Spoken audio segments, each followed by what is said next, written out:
Assalamu alaikum wa rahmatullahi wa barakatuh. Inshallah, in today's class, we will go over tahara, which is cleanliness. And according to Sharia, it is to make oneself clean from impurity. Now, in Hadith Sahih Muslim, it is mentioned, At-tuhuru shatrul iman, that cleanliness is half of faith. And in another Hadith in Tirmidhi, it is mentioned, Miftahul jannati salatu wa miftahul salati tuhur, that the key to paradise is prayer and the key to prayer is purity. So keep your bodies clean and pure, and Allah subhanahu wa ta'ala will clean your hearts in return. Now there are many more merits of cleanliness, and it is to be noted that cleanliness is very important for salah, because without it there is no salah. Certain religious scholars have described that reading salat without cleanliness intentionally is infidelity, kufr. Now there are two types of cleanliness. One is minor cleanliness and the other one is major cleanliness. And minor cleanliness is ablution, wudu, and major cleanliness is bathing, ghusl.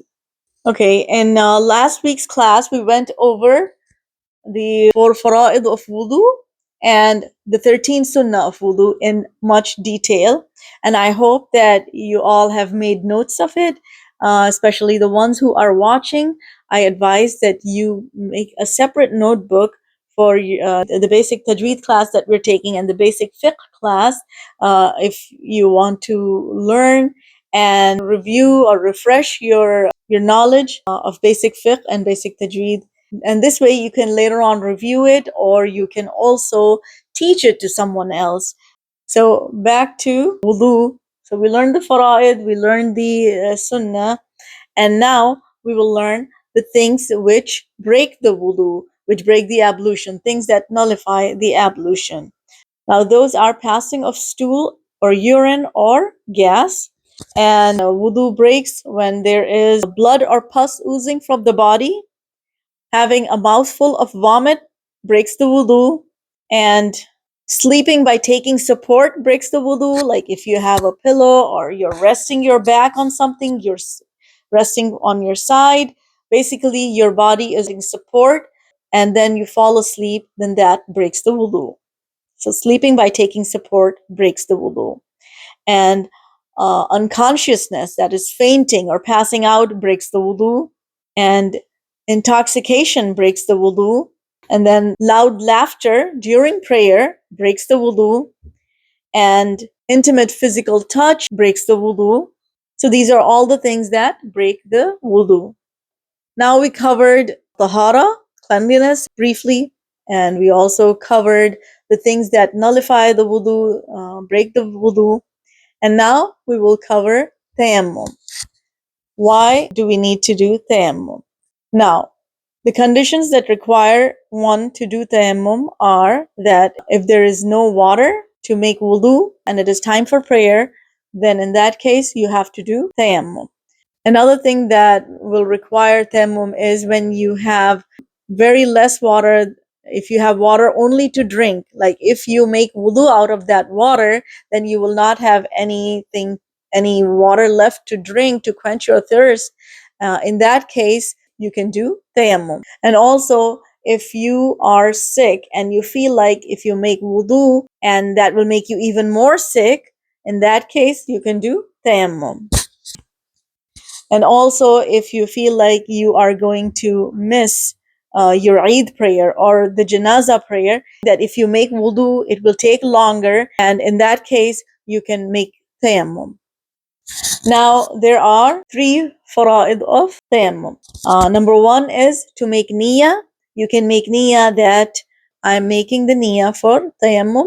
The second fard is to take your hands, both hands, and strike it on earth and dust off any dust that you have on your hands, and then rub it on your face. And the third fard is to strike your hand on earth, dust off any dust on your hands, and then wipe your hands, covering your elbows, and do that to both your right hand and your left hand. Now, it depends on where you're living, and it is hard to go out. And sometimes it depends on where you're living. It's hard to find dust, or it is hard to go out and make tayammum. And if you are living in a place where there is snow outside, so in that situation, for example, I have a clay pot, which I got from overseas, and we use that. It's a clay pot. So we use that if we need it, or if anybody comes here who is sick, so they can use it. So basically, I will show you how we do tayammum. So number one is making niyyah. Number two is you take your both hands, you strike on it, and because this is a clay pot, and if you're doing it outside on earth, then you go like this. You dust off your hands, and then you wipe your face completely. Okay, and then the third fard is to strike on earth, and if you're doing it outside on earth, then you dust it off.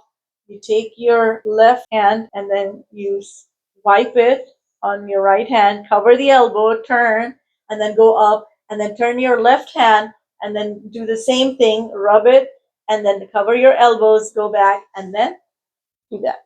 So that's how you do tayammum. Now, those were the three fara'id of tayammum. Now, the things that break the wudu also break tayammum. Also, when you get back water in your house, and there's enough water, then tayammum breaks, and then you have to make wudu.